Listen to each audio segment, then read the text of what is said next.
What's good, everybody? Welcome to the Mrs. Best Reviews channel. I am Mrs. Best, and we're here to go over the Housewives of Miami. This was season 7, episode 6. I do hope y'all can hear me. My AC is going in the background. We have the weirdest weather right now in California, so apologies. But let's welcome in James from the Watch Your Mouth Reviews channel. The link to his channel is in the description of this video. Hey, everybody. Like, comment, and subscribe. Show my girl some love. I'm late, but I made it. You're Oh, not it was late. 3 o'clock. I'm on time. I It's thought it was. 3 o'clock. I'm like, man. It's hard for me to get this room now. Oh, Lord. Yeah. Oh, Lord. Okay. My husband has informed me that I guess the AC cannot be heard on video. So I can't hear it either. Yeah, I can't hear it's it. so loud. Maybe because I'm right next to it. I'm hot as hell. I'm not going to lie. I am too. I Um, can turn mine on, but shit, it's way over there. I can't reach it. he said, And of course, way Gio is over not home. So, of course, I have to. Yeah. there. Y'all, we're going to get through this. Apologies if I'm a little bit raspy. I'm not going to lie. I did just wake up. I've been tired. I've been tired as hell. So I just woke up, but we going to get it done. Apologies for the late live.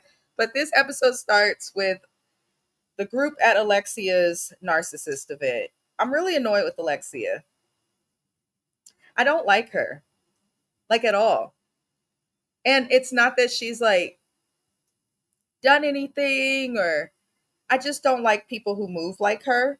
But she's throwing a weird ass narcissist event, and there are mirrors everywhere with quotes on the mirrors that are essentially quotes that explain and describe the way a narcissist would react to certain situations. So one of them was, nobody gets angrier than a narcissist accused of something they did.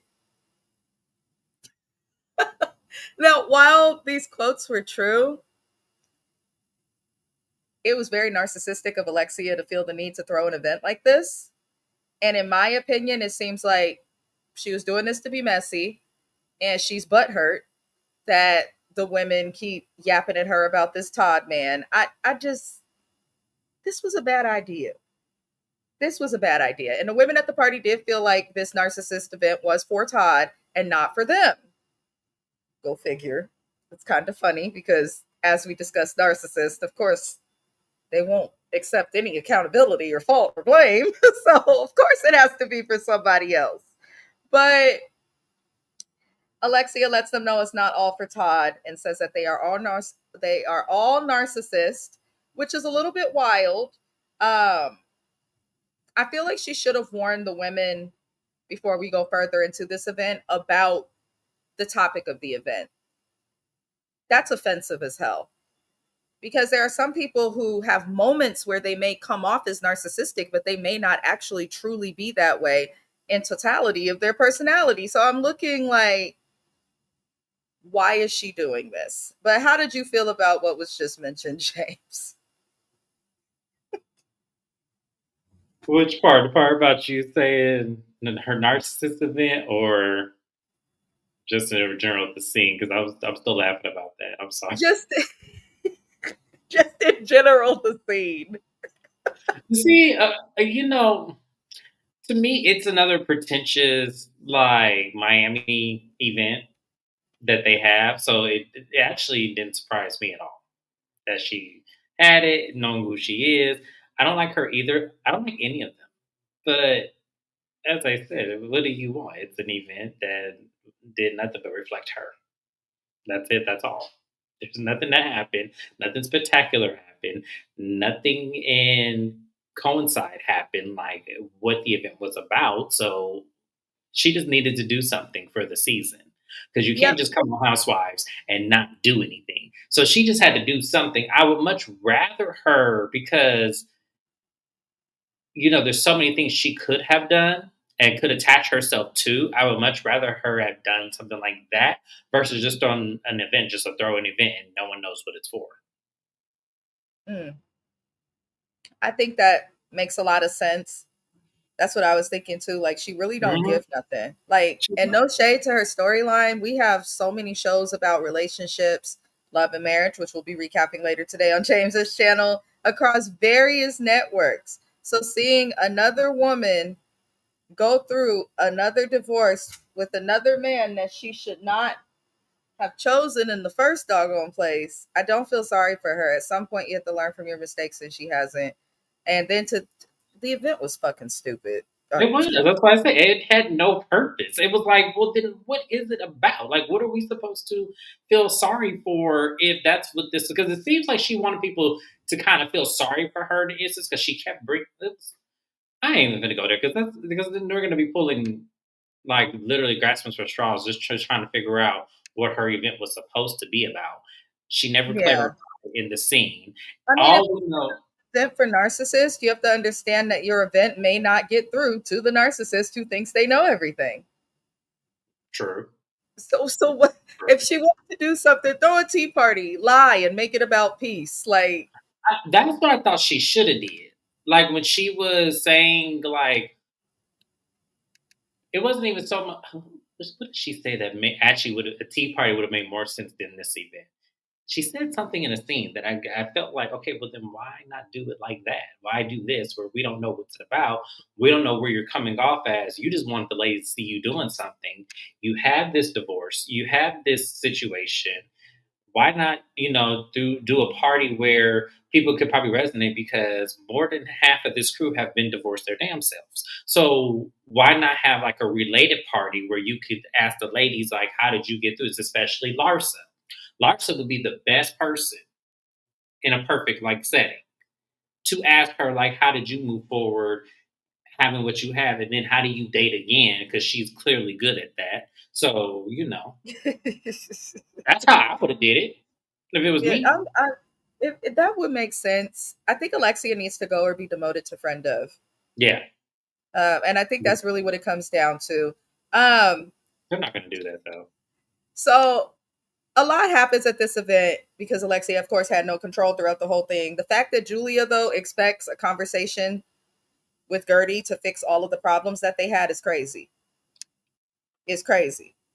It's crazy to me. But we will come back to that a little later. The group gets together at this event, and there is a self help expert, whatever the fuck that means, there with Alexia. The guy, she had introduced him a little bit prior season. He's from somewhere in Australia.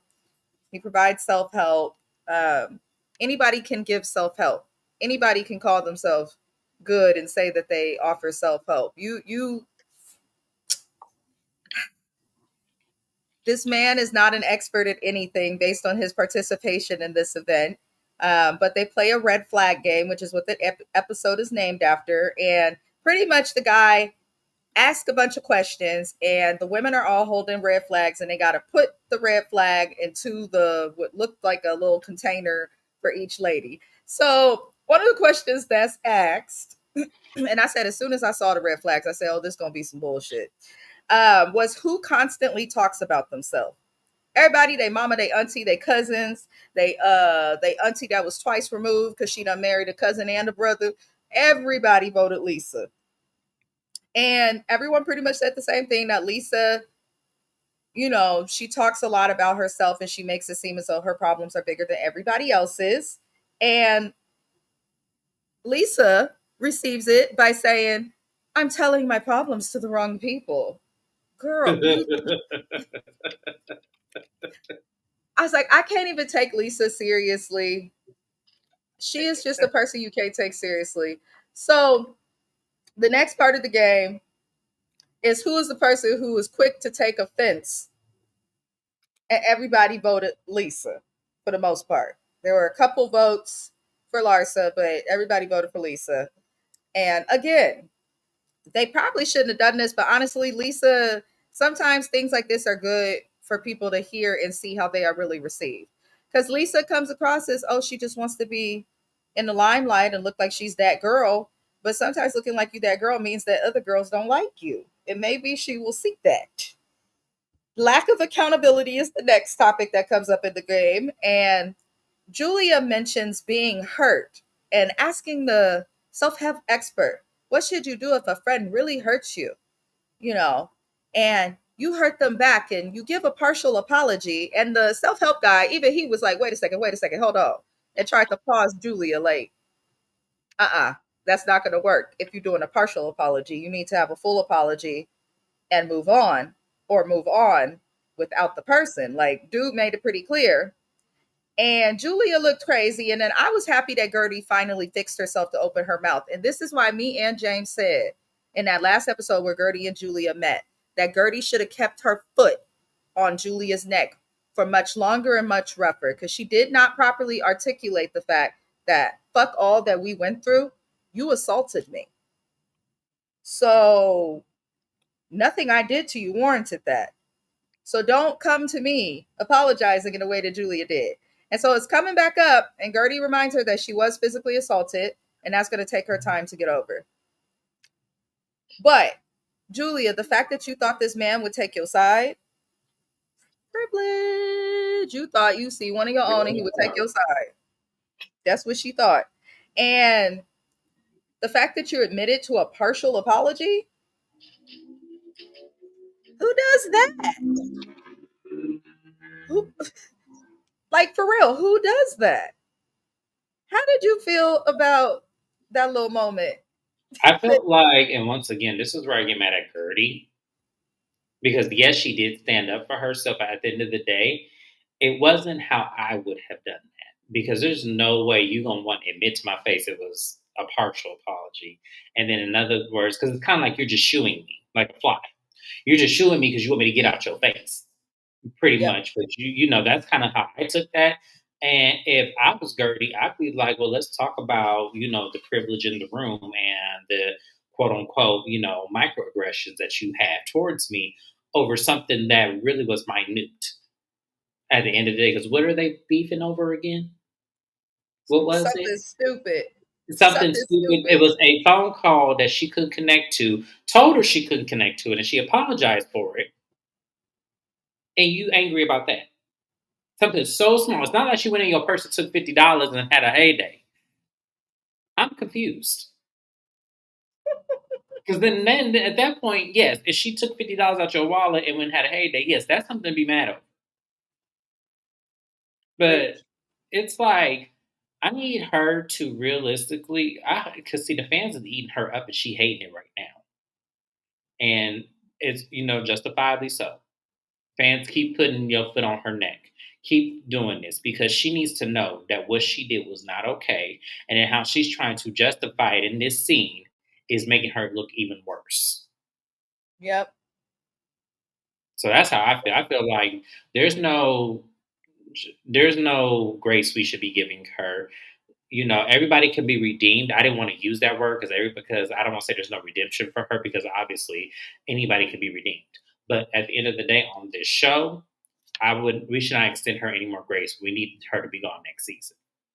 I agree. I agree. The moment somebody does something physical and then does not really show any type of empathy for what they did, no, she found excuses instead of being accountable. So I think everyone feels the same about Julia, but the way she's aging, karma and God are already at work. So we're going to move forward. The next part that they commented on while playing this red flag game was the ladies voted on who plays the victim the most. And Lisa gets mad because Larsa votes for her again, and they've been had a beef. But this the one time I actually was not against Larsa, because Larsa was actually speaking clearly about how most of these women in the group have felt about Lisa. And Lisa is more so upset that she's voting for her, and Lisa gets rude and interrupts the self help expert. She says, "Excuse me, because I'm talking now. Yeah, thank you. I'm talking now. Bitch, this ain't your event. If somebody came to your event and acted that way, you would throw a fit. You're going to interrupt the host and tell him no to be quiet because you're talking now." And Alexia looks over and is like, "You need to take control of this." No, bitch, it's your event. You take control of this. And as quiet as it's kept, and I'm gonna mention this over and over throughout this stupid event, Alexia is the one that everybody should have been looking at. Alexia is the one that everybody should have been upset with. Alexia is the person who everybody should have been cussing out, because to throw an event like that on or off television, unless you are studying the DSM-5 and trying to become a psychiatrist or a clinician, a therapist, something, there's no reason whatsoever to throw a narcissist event. That's weird. Like, even people who are not narcissists will take offense to that. So I can't with Alexia. But everybody voted for Lisa while she was throwing a fit and yelling at Larsa. I said, that's what you get, Lisa. And then Lisa says something about Larsa speaking about trying to make Larsa look like a bad person. She goes, well, Larsa was telling me how when she had her boyfriend, she didn't want her tits to fall down to the floor. I said, well, yeah, she's 50 years old. She's had a couple of kids. We know that she thinks something gonna fall to the floor. She's always getting snipped, clipped, injected. That's not a read, Lisa. It's not a read. But the It's expert calls out good. Lee. Huh? No, it was definitely came across like she had nothing else to really, because everyone was calling her out left and right, so she had nothing else to do. So what am I going to do? I can't go after Gertie anymore because then I know people are really going to paint me as a racist. She ain't as stupid as she's coming off as. But She's I'm going to not. go at Larsa because I know the fans really don't like Larsa. But and that's the thing. Like, yeah, the fans don't like Larsa at all. Like think she's a Kim Kardashian wannabe. We all see that and everything. But at the end of the day, we're objective as well. I may not like Larsa, but I'm not going to sit up here and just paint her out to be some bad guy against you just because I don't like her. No, I'm gonna be objective. She said the correct stuff in that scene. Yep. So I'm sorry, man. I don't know what you thought this was, and I don't know what her titties had to do with this event, but I digress. The thing of it is, Larsa has not attacked Lisa's man. She didn't attack Lisa's anything in this scene. She literally just answered her reason to why she answered the questions during the game that way. So I'm actually not mad at Larsa. If Larsa would stop being so messy and less like fake, coming off as less shallow, I think that she is also somebody who could potentially redeem themselves. But I also don't think that would happen because she would have to be like empathetic and conscious of others Right. to I do was gonna that. say, yeah, But Larsa. I don't think there's ever been somebody on reality TV that I couldn't stand that all of a sudden I liked after. No, I'm lying. I am lying. Yes, there has been somebody. Tamika Foster. I forgot. Sorry, y'all. I forgot. Yeah, Tamika Foster was somebody I couldn't stand before her going into a whole new show, and then she ended up being my favorite that whole season. I said, I'd be goddamn. So there is hope for Larsa with me. There is hope, but there's I don't think hope, she'll. I guess. I It's don't think very she'll do it. small. Very But small, the but I don't expert, think she'll do it. she probably won't though. The expert does call out Lisa and, you know, asked everyone why they voted for her. And Lisa immediately does what most white women do. I'm sorry. She started crying, tried to make us feel sorry for what she's going through with Lenny, as if she is the only woman who has gone through a divorce, as if she is the only woman who's gone through a high profile or public divorce. Like, nothing that Lisa's gone through is unique. Nothing that Lisa's gone through has been horrible. And I can't even fully feel sorry for her, give her empathy around the passing of her father, because she said herself, my dad dying, oh well, I got to live my life. But now, but that's when it has to do with her. Now that the women are holding her accountable for her nasty behavior, now she wants to use that as a crutch, which irked me. So Lisa, in her confession, then mentions how she was surprised that nobody in the group voted for Larsa, which was funny. And they showed all the clips of Larsa throughout the seasons just being nasty. The thing of it is, the women know what they finna get with Larsa. Larsa can do all that bullshit, yes. But at the very least, if the women like confess something that they're going through that's terrible, Larsa will at least acknowledge it for a split millisecond versus Lisa, who won't acknowledge anything at all. Larsa may use it against them later and act crazy or tell people of cancer diagnoses and things like that. But Lisa is truly just only concerned for self. So I get what the group was saying. My thing is, why are you coming after somebody who was your friend? and calling out her BS and her bad behavior now that you're not cool with her. But when you was cool with her, you didn't see nothing wrong or didn't seem to care too much about her behavior. So you're further proving their point, Lisa. I also don't like the shape of her head, but that's a personal thing.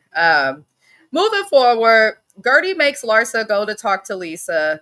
And I hate that Gertie does all of this. Like, she's good TV and she makes for something fun. She was like comic relief. But at the same time, I'm like, it's very clear a lot of these women don't mess with Gertie like that, especially with Dr. Nicole gone. So I want Gertie to stop like running around acting like she could fix something because they're ungrateful heathens who ain't gonna get it together as it relates to her. So it was funny. Lisa and Larsa sit and talk, and Gertie said, I'm going to mediate. And she sat across and mediated. Adriana said, F this, and was done with it. Gertie said, I'm going to sit here and mediate. But I was cracking up because Black people, I don't care if you Haitian, African, or Black American, the way Gertie was giving side notes, because this is how she feels, and you're not hearing that. But then also Larsa, because Gertie was being fair on both sides, she has a point because you have a habit of doing that. Wonderful. Now you can kiss and make up. You need to talk alone. No, you were wrong. Say sorry. I said, okay, damn, Gertie. Gertie, let them fucking talk. They're grown. Either they're going to get along or they're not. I'm not going to do that with people. I have mutual friends with James. James has mutual friends with me. We went to high school with. There's some people he still talks to that I want nothing to do with, and vice versa.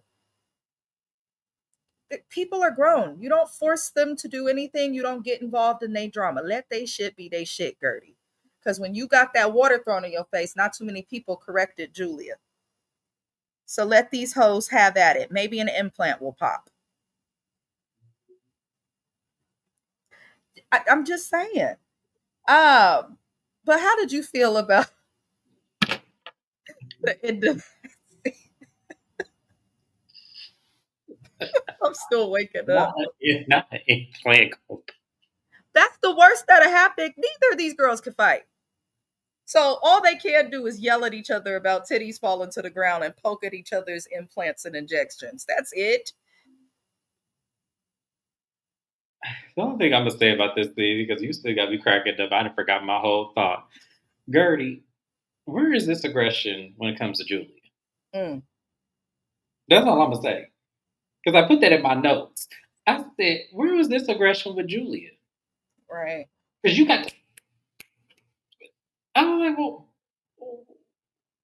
okay, can you use that on the woman that, hey, I'm gonna go like this, because that pissed me off when she did that. I'm not gonna lie. She was over the top and doing too much. I said, oh. So are you afraid that Julia gonna whoop your ass? Is that what I'm because I couldn't understand where all that aggression was coming from. I was confused. I had to rewind the scene because I was like, whoa, whoa, whoa. Because at first, because you know how listen, y'all, I injured my knee and I'm I had to hop around my house a lot. I had to go to the bathroom in this particular part. I came back and I saw Gertie doing it. I said, oh, she finally getting Julia. And then when I looked at the scene, I said, oh, well, Gertie, what the hell? Just letting everybody down. Right, because I really thought that's what was happening. I thought I missed something because I forgot. My bathroom's right next door, so I thought I'm listening, and I'm like, okay, I hear Lars. Okay, yeah, came back. Ooh, she going off. Okay, yes, this is what I've been waiting for. Oh, I I think was with pissed. Gertie, though, I think it is something a little deeper. I'm going to give her grace. I feel like it's hard when you're on a cast and you're basically pretty much the only Black woman, especially on any NBC Bravo show. It's a fact. People don't always like to hear it.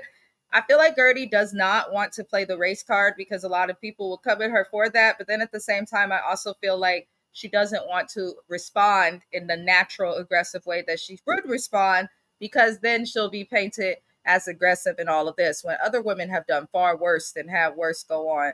But I want every African American person on a reality show to like, don't be worried about all of that. Act as you are. And if people like it, fine. If they don't, trust and believe. The fans, Black Twitter especially, will have your back. But it makes it hard to respect her going forward because it's like, for example, she should have told Julia at that meeting a couple episodes ago, like, no, I'm not going to be able to get over you throwing water on me. Like, but she didn't. She kept her mouth shut. So I don't know. I still love Gertie. I think she's great for TV. I think she works for this show.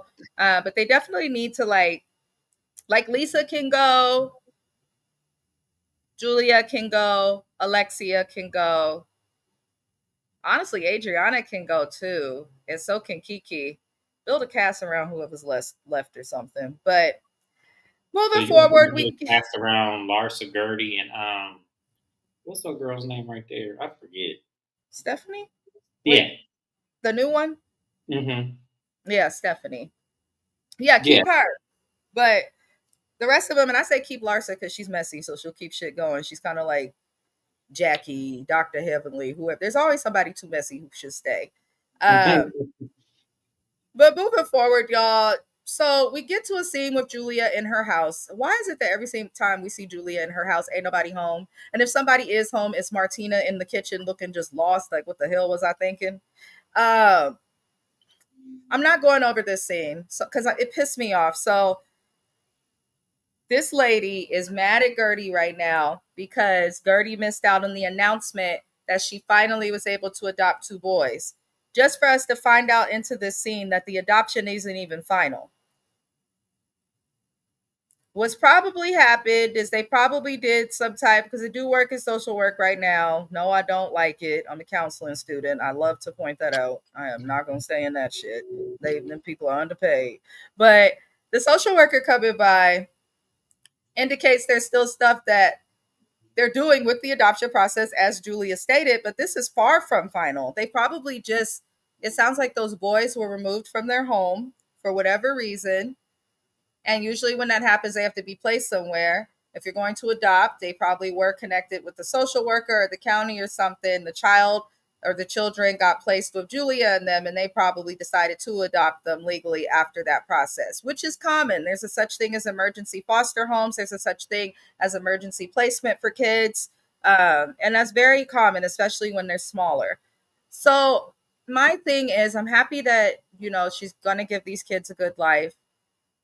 We know she has two older kids, so how she is with the other women doesn't determine how she is as a parent.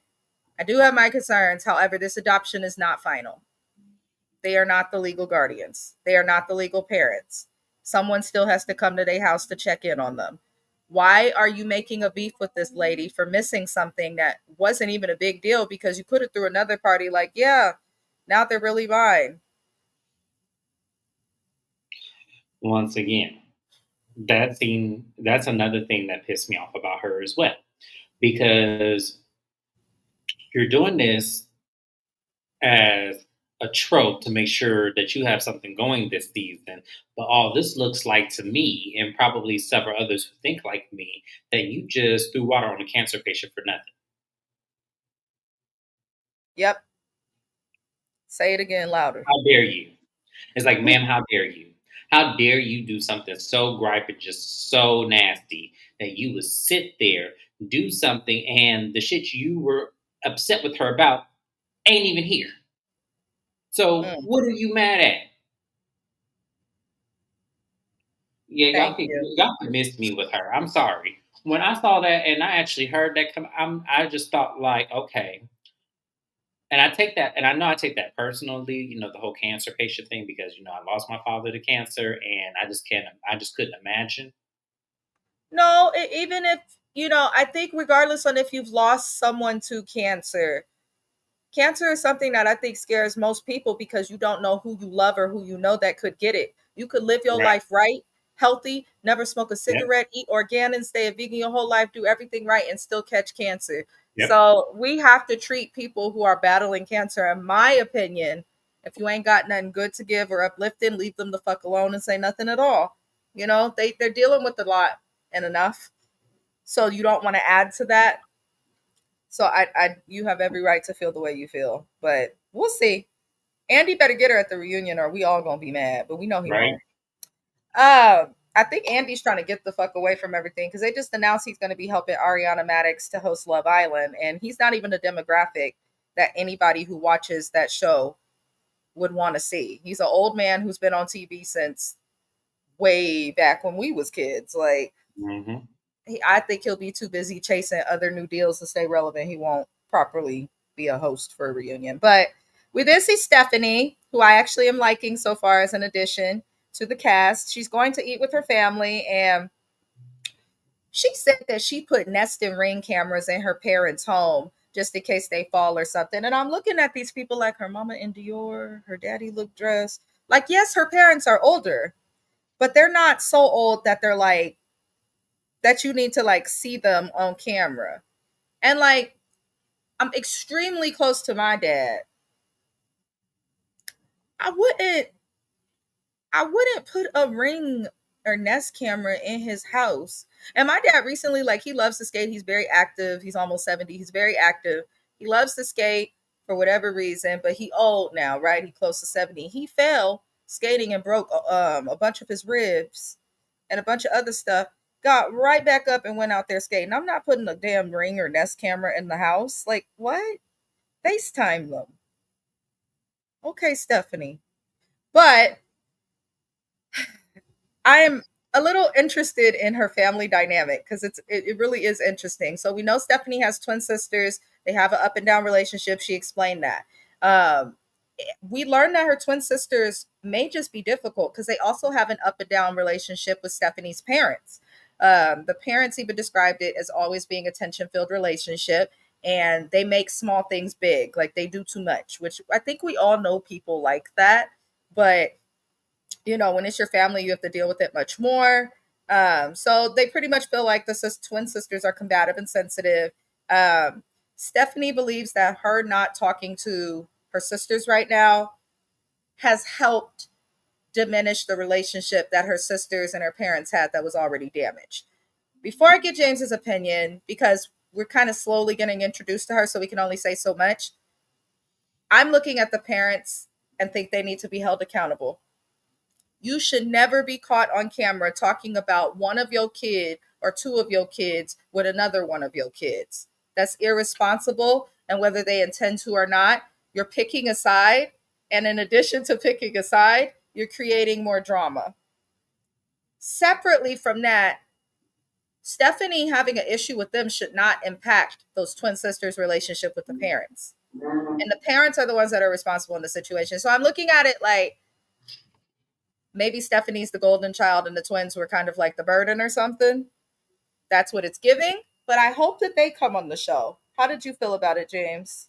I thought it was irresponsible of the parents to really be, you know, in somewhat agreement with Stephanie of how she feels about her sisters, but at the same time of how they handled them as their parents. I felt like that was really cold. And I don't care what position those twins are in. That's not for y'all to sit up there and tell her, oh, well, Stephanie, you did everything correct and did everything well. Meanwhile, your sisters were nothing but some heathens. That's how I took that, listening to them. And I kind of felt like, well, if they're all of this, y'all are at the foot of that blame. I don't understand why some parents feel like, oh, what they do after adulthood is none of my concern. They decide to go mess up. That's on them. Yes, absolutely. They're responsible for how they show up in this world. Absolutely. But as far as the guidance and as far as what led them there, it could have been y'all. And you just don't know. Because, see, something tells me, like Mrs. Beth said, I feel like Stephanie was the child they paid the most attention to and kind of let them twins kind of do whatever. Because a lot of times when twins grow up in a dynamic of other children, whether they're oldest or the youngest, sometimes parents tend to not necessarily neglect them, but feel that they might not need as much their attention because they have each other. And that could be a misguidance altogether because sometimes when you don't give enough attention to two individuals who still need your attention, they're going to go out there and do things for that attention. And to me, everything that they said that them twins do sounded like people who were looking for attention that they didn't get. Yep. Yep. Because there were two. It sounds like the dad was so focused on, treating, and she even spoke about that. She said her dad kind of treated her like the son he never had, taught her different things, had her in the farm. Whereas the Mhm. twins, it sounded like there was a different dynamic. And then the mom was very quiet. The dad was more vocal with the negative statements and sentiments toward the twins than the mom, but the mom just sat there and then suddenly cried. So I feel like she sees it, but doesn't She's not gonna know go how against as her a husband. mom. Yeah, because that's her She's not gonna go husband. against her husband. And see, and that's where women like her, that's the mistake y'all make by not speaking up and telling him, "No, you are wrong. We got 2 other children here." And regardless of, you not never having the son that you always wanted, that doesn't mean you neglect 2 individuals that we're raising because you see, common, morality with this one child. That's messed up. And for her to just to sit there and just to cry and just to act like, oh well, I'm not gonna go against my husband. I'm just gonna let him speak and do everything. It shows to me that you didn't care one way or the other. So then why did you bond with your twin daughters then? That's the question that I have. What was your relationship like with your daughters? Like, Yeah, I need her to speak up. it'll be interesting. But again, we just met these people, so I'm gonna just wait and hope to God that they show more. I But hope these friends be come on. careful because I need their perspective. I really do. Bravo will also like use people's family drama for issue or like for entertainment. So I'm hoping Stephanie and her family are careful. But the next thing we see is Gertie and her husband meet with the therapist. They've been together for quite some time. They seem to love each other, but cancer is something extremely difficult, not just on the person with cancer, but their loved ones. So I do think it's good that they went to the therapist. I love to see a Black therapist. I'm not going to comment too much on that scene because the topic is so sensitive, but I'm glad they're doing what they're doing. Did you have anything to add? No, we can move forward. Okie dokie. So the last thing we're going to discuss is Lisa and Larsa talking. I'm sorry, I don't like Lisa. I don't like Larsa. It was the Commenting on Boxy this, twins, just it's like literally watching two of the same people argue with themselves. right. Like they're the same in so many ways. This Jody situation comes up and they discuss the photo that went around and things went left and Larsa was kind of talking to Lisa crazy, but she wasn't letting her foot off Lisa's neck, which I agreed with. But it also seemed like Lisa was like, I don't think Lisa wants to have a beef with Larsa, is what I saw from this scene. I feel like she's having a beef with Larsa because Jody is choosing Marcus Jordan over Larsa. I do think that that's the actual thing because it's very weird. And if you remove Jody, I feel like these two could probably get past it. But Alicia did try to run off from the top. And the hotel staff is like, listen, you can't be up in here making all this noise. You got to raise the hell up on. So she went back to the table because she would rather be on television in the company of someone she does not like and is upset by than not be on television at all. She's that shallow. So, they pretended to make peace, but in my opinion, Lisa and Larsa are fake in the same way. So I didn't care for this scene of them talking. It did not give. When you have two people who are shallow, self-centered, and materialistic, it doesn't work. They have to get rid of Lisa or Larsa if it's gonna like work. Because I wasn't invested in this combo. Were you? How did you feel about it? No, I wasn't invested either because I don't even know what the issue is. Like, what is the real issue between these two? Because I'm confused. Like, I get we're talking about Marcus Jordan. I totally get what it is, but it's like, She not with him no more. So why do yeah, you care? it's like what? It's not like they were married. It's not like realistically they met up with him behind her back to get information. Like, if it was something like that, then maybe I might have a difference of an opinion. But it was social, right? In Miami, it's as large as Miami is, it's very small because Miami is classist. It is. It is a classism city. Like, the rich hang out with the rich all the time. Pretty much anybody who has a net worth over a few million, they're going to know each other in the same circles. So for me, I kind of feel like that's going to be a common thing because a Joe Nobody can come to Miami. If he got $2 or $3 million, he's going to be in the same club as Marcus Jordan. He just is. And I lived there, so I know how that works. So that's why I said I don't understand what the real problem is, unless, as I said, unless they met up with him to try to get dirt on Larsa. That's the only thing that would make me change my mind about the circumstance. The thing that's weird is it's like, okay, Larsa, you can move past it. The problem is, and I kind of get why she's not moving past it, because where they could have found peace, Lisa instead chose to make it about like, oh, my boyfriend's being attacked and this and that. To me, they're both Mhm. wrong, because Larsa, if that's not your man no more, you can't control where that man goes. Right. If I invite my husband to James, who James has met before, and let's say these two start to build a bond and have their own friendship. Let's say my husband and I break up and James decides to stay friends with both of us. I'm not going to be mad at that. It's stupid to me. I can Mhm. understand not liking it. I may, not you may not hear from me as much while I heal, but I'm not going to sit here and hold you accountable and say that you're a bad friend for doing that. You can't, when you introduce people that are important to you to other people, you have to accept the fact that if you fall out with them, they still may be able and to be good with your people. So it's kind of childish, tit for tat, in my opinion. And I'm tired of hearing about it. Well, no, and I totally get where you're coming from with that, because that is kind of like, well, one, okay, here's the thing. The circumstance with you, I get what you were trying to do, trying to relate. Um, y'all been married for a long time. Narsa and Marcus were never married. So to me, I feel like, once again, and that to me was a publicity stunt all within itself, because the moment they got together, it was plastered over there, and she acted like she didn't like it, but I know she did, because you ain't doing much to try to make it go away. So therefore, it's like, to me, that was a superficial relationship anyway. So that's why I said I can't really fault. I understood why she was mad, but at the same time, it's not like y'all were married. If this, okay, here, I'll put it this way: if this were Scotty, I would be on Lars's side. If this were Scotty, I would be on Lars's side 100%. But the fact that this is some superficial relationship that you had for a hot second, no, I'm not even finna forgave that, because that's stupid. At the end of the day, what does that matter? You know how Miami works. So what the hell are you mad at? If it were Yeah. Scotty, we would have a different conversation. That would be different. The thing of it is, you don't own people, Larsa. Let it go. Yeah, Lisa, I personally think Larsa in this case should let it go. I think Lisa's a little worse than Larsa as it relates to being stubborn and being able to absolutely. be accountable and receive what people are saying. I think Larsa, like you said earlier, has some type of hope. Lisa doesn't. The best thing to do so that we don't have to hear about this no more, Larsa, let the shit go. Because I promise you, in a couple of seasons, the shit she was crying over with Lenny, she'll be crying over with Jody. Jody, my Jody. One thing I learned from Baby Boy: if his name is Jody, you got to watch him. Sure do. Run the other direction. You got to watch him, y'all. But not much happened this episode. That's it. That's all I have.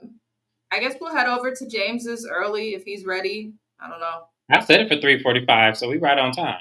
I love it. I love it. I did tell you it wouldn't take long. But that's Yeah. it. We'll be back next week. Hopefully the day after this show airs. I'm gonna try. If I'm not there on Thursday or Friday to go over this show, I'll do it on Sunday. I am in school, so apologies. But let's head over to James's channel for which one? This will be Love and Marriage Huntsville. Love and Marriage Huntsville. Adios. Oh God.